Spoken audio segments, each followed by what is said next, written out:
ನಿರಂತರವಾಗಿ ಹಾಗೂ ನೈಜ ಸುದ್ದಿಗಳಿಗಾಗಿ ವೀಕ್ಷಿಸಿ ಸತ್ಯ ಸುದ್ದಿ. ವೀಕ್ಷಕರೇ, ಸತ್ಯ ಸುದ್ದಿಯಲ್ಲಿ ನಿಮಗೆ ಸ್ವಾಗತ.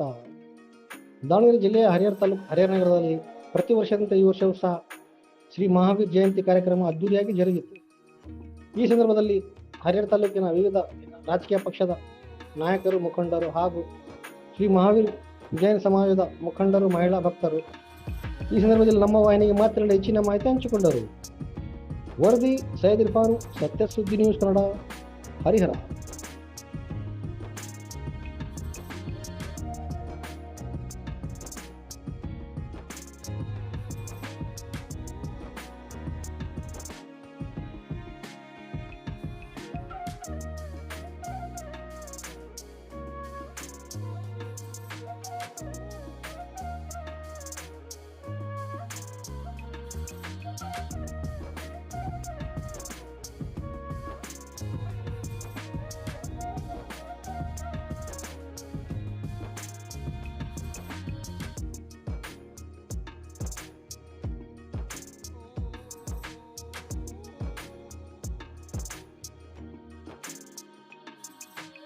ಸಾವಿರದ 600 ವರ್ಷಗಳ ಹಿಂದೆ ಜನಿಸಿ ಜನ್ಮ ಕಲ್ಯಾಣಕ ದಿನವನ್ನು ಇವತ್ತು ಆಚರಿಸ್ತಾ ಇದ್ದೇವೆ.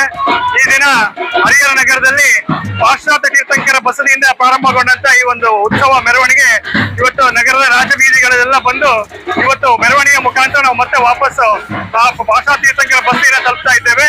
ಇವತ್ತು ನಾಡಿನೆಲ್ಲೆಡೆ, ಜಗತ್ತಿನೆಲ್ಲೆಡೆ ಅಹಿಂಸಾ ಪರಮೋ ಧರ್ಮವನ್ನ ಸಾರಿದಂತ ಮಹಾವೀರ್ ತೀರ್ಥಂಕರ ಒಂದು ಜನ್ಮ ಕಲ್ಯಾಣಕ ಮಹೋತ್ಸವವನ್ನ ಆಚರಣೆ ಮಾಡ್ತಿದ್ದಾರೆ. ಹಾಗೆ ಈ ಒಂದು ವಿಶ್ವ ಏನು ಇವತ್ತು ಅನುಭವಿಸ್ತಾ ಇದೆ, ಯುದ್ಧದ ಸಂಕೇತವಾಗಿ ಆ ಯುದ್ಧವೆಲ್ಲ ನಾಶವಾಗಿ ಶಾಂತಿಯ ಸಂಕೇತ, ಅಹಿಂಸೆಯ ಸಂಕೇತ ಬರಲಿ ಅಂತಕ್ಕಂಥದ್ದು, ಅಹಿಂಸೆ ಎಲ್ಲ ಕಡೆ ನೆಲೆಸಲಿ ಅಂತಕ್ಕಂಥದ್ದು ಈ ಒಂದು ಸಮಯದಲ್ಲಿ ನಾವು ಬೇಡ್ಕೊಳ್ತಾ ಇದ್ದೇವೆ. ಸತ್ಯ, ಶಾಂತಿ ಮತ್ತು ಅಹಿಂಸೆಯಿಂದ ಜಗತ್ತಿಗೆ ಒಳಿತಾಗ್ತದೆ, ಜಗತ್ತಿಗೆ ಒಳ್ಳೇದಾಗ್ತದೆ ಅಂತಕ್ಕಂಥ ಮಾತು ಇವತ್ತು ಮಹಾವೀರ್ ತೀರ್ಥಂಕರು 2600 ವರ್ಷಗಳ ಹಿಂದೆ ಇರುವಂತ ಮಾತು ಇವತ್ತಿಗೂ ನಿಜವಾಗಿರೋದನ್ನ ನಾವು ಕಾಣ್ತಾ ಇರ್ಬೋದು. ಇವತ್ತು ಮಹಾವೀರ್ ಜಯಂತಿ ಪ್ರಯುಕ್ತವಾಗಿ ಎಲ್ಲರೂ ನಾವು ಮಹಾವೀರ್ ಜಯಂತಿ ಆಚರಿಸ್ತಿದ್ದೇವೆ. ಜೈನ್ ಸಮಾಜದವರು ಹರಿಹರದಲ್ಲಿ ವಿಜೃಂಭಣೆಯಿಂದ ಮಹಾವೀರ್ ಜಯಂತಿ ನಡೆಯುತ್ತಿದೆ. 2625ನೇ ವರ್ಷದ ಮಹಾವೀರ್ ಜಯಂತಿ ಇದು ಇವತ್ತು. ಹಿಂಗಾಗಿ ಖುಷಿಯಾಗಿ ನಾವೆಲ್ಲರೂ ಮಾಡ್ತಿದ್ದೇವೆ. ಧನ್ಯವಾದಗಳು. ನಾವು ಹರಿಹರ ಸಮಾಜದ ವತಿಯಿಂದ ಇವತ್ತು ಅತಿ ವಿಜೃಂಭಣೆಯಿಂದ ಮಹಾವೀರ್ ಜಯಂತಿಯನ್ನು ಆಚರಿಸ್ತಾ ಇದ್ದೀವಿ. ಇದು ನಮ್ಮ ಜೈನ ಪರಂಪರೆಯ ಮಹತ್ವದ ಹಬ್ಬವಾಗಿದೆ. ಇದು ಫುಲ್ ಅಹಿಂಸೆಯಿಂದ ಕೂಡಿದೆ ನಮ್ಮ ಧರ್ಮ. ಎಲ್ಲರೂ ಜಿಯೋ ಅವ್ರ ಜೀನೇದೋ ಅಂತ ಹಿಂದಿಯಲ್ಲಿ ಸ್ಲೋಗನ್ ಇದೆ, ಜೀವಿಸು ಮತ್ತೆ ಜೀವಿಸಲು ಬಿಡು ಅಂತ. ನಾವು ಎಲ್ಲ ಜೈನ ಧರ್ಮೀಯರು ಅದನ್ನ ಪರಿಪಾಲನೆ ಮಾಡುತ್ತೇವೆ. ಜೈನ ಧರ್ಮೀಯರು ಒಂದು ಇರುವೆಯನ್ನು ಕೂಡ ಹಿಂಸಿಸಲು ಹಿಂಜರಿಯುತ್ತಾರೆ. ಇರಾಕ್ ಮತ್ತೆ ಇರಾನ್ದಲ್ಲಿ ಇದೇ ರೀತಿಯಾಗಿ ಅಹಿಂಸೆಯನ್ನ ಪಾಲನೆ ಮಾಡಿ ಯುದ್ಧ ಶಾಂತವಾಗ್ಲಿ ಅಂತ ದೇವರಲ್ಲಿ ಪ್ರಾರ್ಥನೆ ಮಾಡಿಕೊಳ್ಳುತ್ತೇನೆ. ಜೈ ಜಿನೇಂದ್ರ.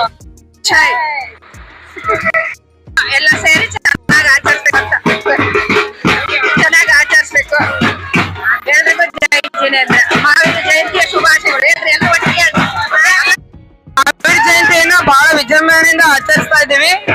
ಮಹಾವೀರ್ ಸ್ವಾಮಿ ಜೈನ ಧರ್ಮದ 24ನೇ ತೀರ್ಥಂಕರರು, ಕೊನೆಯ ತೀರ್ಥಂಕರ ಆದ್ರೂ ಸಹ ಇವರು ಜೈನ ಧರ್ಮವನ್ನು ಎಲ್ಲ ವಿಶ್ವಕ್ಕೆ ಸಾರಿದ್ರು. ಆದ್ರಿಂದ ಜೈನ ಧರ್ಮವನ್ನು ಮಹಾವೀರ್ ಜಯಂತಿಯನ್ನು ಅತ್ಯಂತ ಸಂಭ್ರಮದಿಂದ ಆಚರಿಸುತ್ತಾರೆ. ಮಹಾವೀರ್ ಸ್ವಾಮಿ ಆ ತತ್ವಗಳು ಅಹಿಂಸಾ ಪರಮೋ ಧರ್ಮ, ಸತ್ಯ ಹೇಳುವುದು, ಅಪರಿಗ್ರಹ ಮತ್ತೆ ಯಾವಾಗ ಇವು ಜೈನ ಧರ್ಮದ ಕೊಡುಗೆಯಾಗಿದೆ. ಹಾಗೂ ಜೈನ ಧರ್ಮವು ಎಲ್ಲಾ ಧರ್ಮಗಳಿಗಿಂತಲೂ ಶ್ರೇಷ್ಠ ಅಂತಾನೆ ಹೇಳ್ಬಹುದು. ಮತ್ತೆ ಎಲ್ಲಾ ಧರ್ಮಕ್ಕೂ ಸರಿಸಾಟಿ ಹರಿಹರದಲ್ಲಿ ಜೈನ ಧರ್ಮವನ್ನು ಅತ್ಯಂತ ವಿಜೃಂಭಣೆಯಿಂದ ಆಚರಿಸ್ತಾ ಇದ್ದೇವೆ. ಎಲ್ರಿಗೂ ಜೈ ಜಿನೇಂದ್ರ.